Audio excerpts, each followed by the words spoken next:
এখন আপনাদেরকে যা দেখাবো তা হচ্ছে প্রাচীন আমলের রাজা বাদশাদের ব্যবহার করা পানির কূপ বা ইন্দিরা।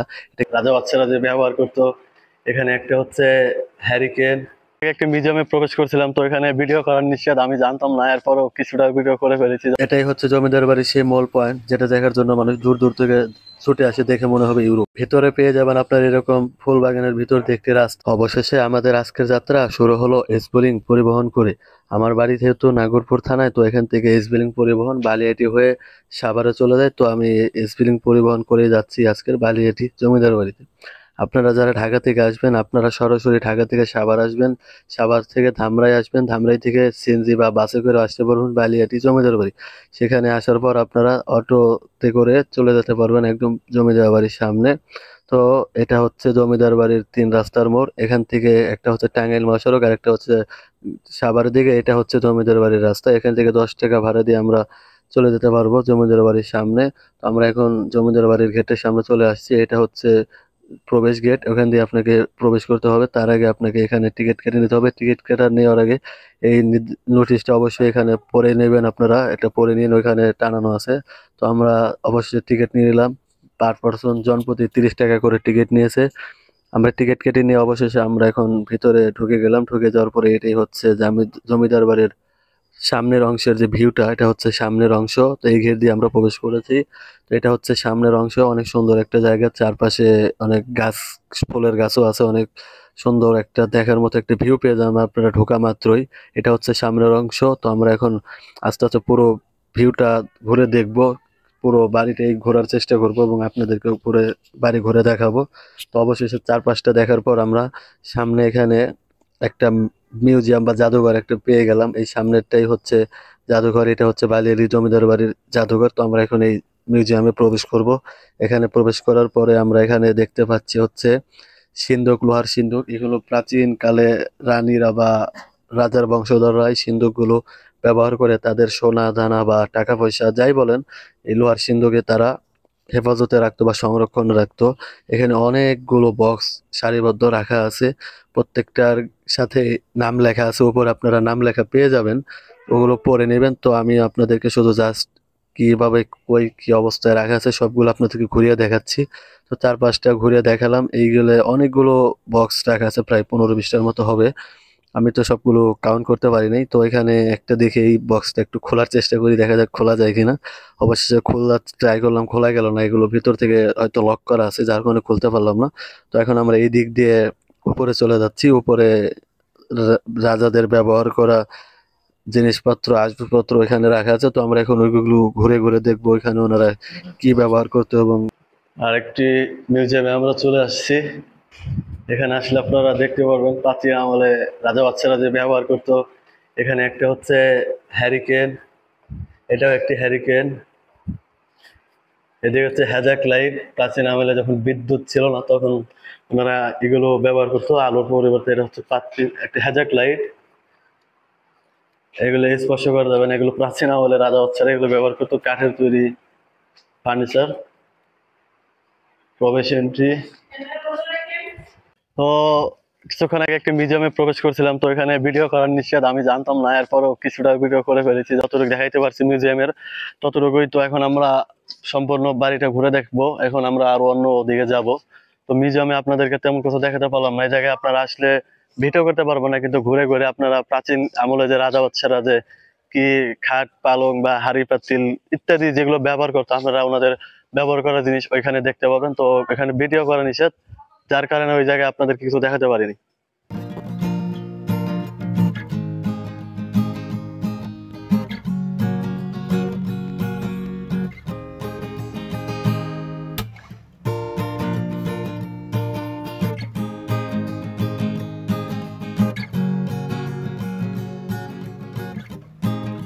তো আমার পিছনে যে দেখতে পাচ্ছেন, এটি একটি জমিদার বাড়ির সামনের যে প্রাসাদটা। তো সামনের এটা হচ্ছে সামনের স্থান।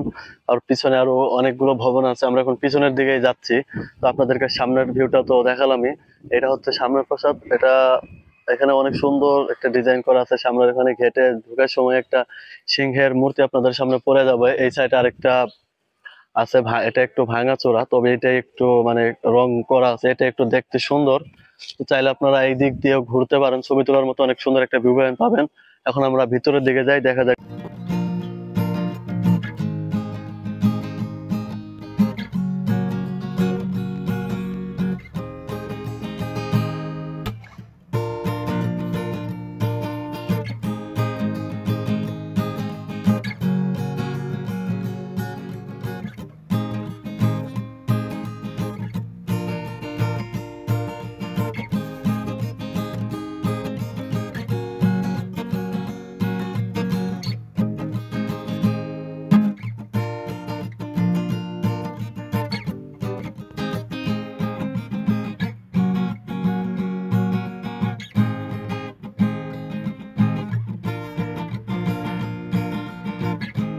এই ভবনটি আনন্দরাম সাহার তৃতীয় পুত্র গোবিন্দরাম সাহার বাসভবন হিসেবে ব্যবহৃত হতো। এই ভবনটিতে রয়েছে মোট 18টি কক্ষ এবং এটি চুন, সরিদা আরও নানান উপাদান দিয়ে ভবনটি নির্মিত করা হয়েছিল। তো ভবনটি সব দরজা লক করা, ভিতরে প্রবেশ করা যায় না। চারপাশটা ঘুরে দেখতে পারবেন এবং এখানে ছবিও তুলতে পারবেন এবং এর সামনের দিকে অনেক সুন্দর একটা ভিউ আপনারা পেয়ে যাবেন ছবি তোলার জন্য। এবং এইরকম বাগান দিয়ে হাঁটার জন্য সুন্দর একটি রাস্তা এবং পেয়ে যাবেন চারপাশ দিয়ে অনেক সুন্দর সুন্দর ফুলের গাছ, সবুজ প্রকৃতি। মাঝখান দিয়ে আপনারা হাঁটার মতো অনেক সুন্দর মনোমুগ্ধকর একটি দৃশ্য আপনারা এই জায়গায় পেয়ে যাবেন হাঁটার জন্য এবং ছবি তোলার জন্য। তো জমিদার বাড়ির মাঝখান দিয়ে এরকম একটা হাঁটার একটা রাস্তা পেয়ে যাবেন, অনেক সুন্দর একটা ভিউ। চতুর্দিকে শুধু ফুল গাছ আর ফুল গাছ, মানে একটা বাগানের মতো একটা দেখার মতো একটা জায়গা।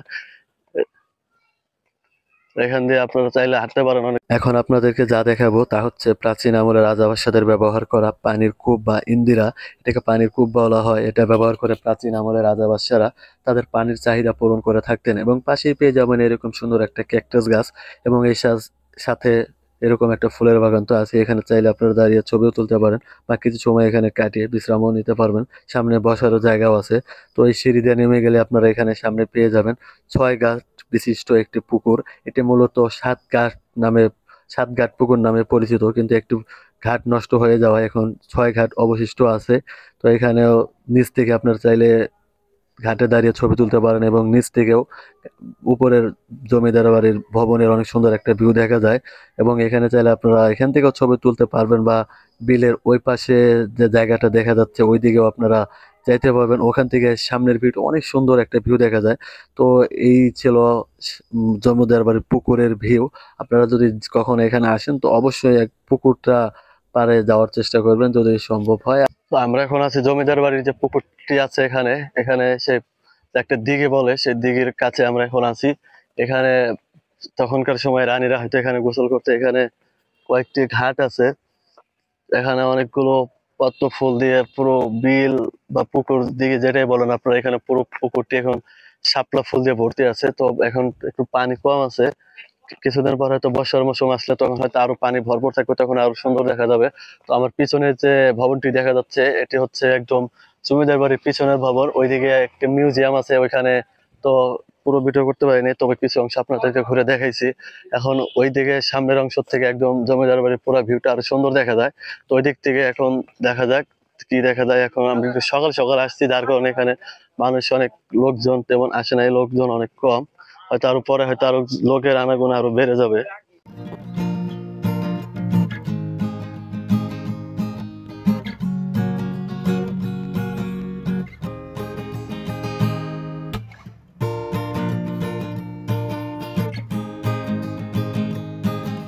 এখন আমরা আসছি হচ্ছে জমিদারদের ব্যবহৃত শৌচাগার বা টয়লেট। তো এটা এখানে যাওয়ার দরকার নেই, ভিতরে কি অবস্থা যায় না। তো আপনাদেরকে বাহির থেকে দেখে নেন। এখানে প্রাচীন আমলের জমিদাররা বা জমিদারদের প্রজারা বা কর্মচারী যারা ছিল, ওনারা এক সময় পায়খানা প্রস্রাব করে থাকতেন এখানে। আচ্ছা, এটা ওয়াশরুম বা টয়লেট যেটা বলেন ওইটা এখানে। তো এখন এটা এখন পরিত্যক্ত, এখানে এটা আর ব্যবহার হয় না। চাইলে আসলেও আপনারা এখানে ঘুরে থাকতে পারেন। এখানে ওই জায়গায় অনেক মানুষ তাদের জীবন সঙ্গী বা ভালোবাসার নাম, মানুষের নাম ওই জায়গায় অনেকে লিখে রাখছে। টয়লেটের নামের অভাব নাই, চাইলে আপনি ওইখানে নাম লিখে ইতিহাস সেটা একদম সাক্ষী হয়ে থাকতে পারেন এই জায়গায় আপনি আপনার নাম রেখে। এটা হচ্ছে জমিদার বাড়ির পুকুরের সামনে থেকে, মানে পিছনে থেকে সামনের ভিউ, ওই শৌচা ঘরের ওইখান থেকেই। তো এইখানে পাশে আপনারা ওয়াশরুমও পেয়ে যাবেন, মহিলা এবং পুরুষদের জন্য আলাদা আলাদা করে রাখা আছে। তো এখান থেকে চাইলে আপনারা আপনাদের জরুরত ছেড়ে নিতে পারেন। তো জমিদার বাড়িতে যা যা ছিল সবই আপনাদেরকে ঘুরে দেখানোর চেষ্টা করেছি। এরপরেও হয়তো কিছু বাদ পড়ার কথা না, এরপরে যদি কিছু বাদ পড়ে থাকে তার জন্য সরি। আর ভিডিওতে যদি কোনো ভুল বা রং কথা মিস্টেক হয়ে থাকে তাহলে কমেন্ট করে জানাবেন, ইনশাল্লাহ পরবর্তীতে শুধরে নেব। আর ভিডিওটি আপনি কোথা থেকে দেখছেন, কেমন হয়েছে অবশ্যই কমেন্ট করে জানাবেন। আর হয়তো খুব তাড়াতাড়ি নেক্সট কোনো ভিডিওতে দেখা হবে। সে পর্যন্ত সুস্থ থাকুন, ভালো থাকুন। এ বলে আজকের মতো বিদায় নিচ্ছি। দেখা হবে ইনশাল্লাহ পরবর্তী কোনো ভিডিওতে। আল্লাহ হাফেজ।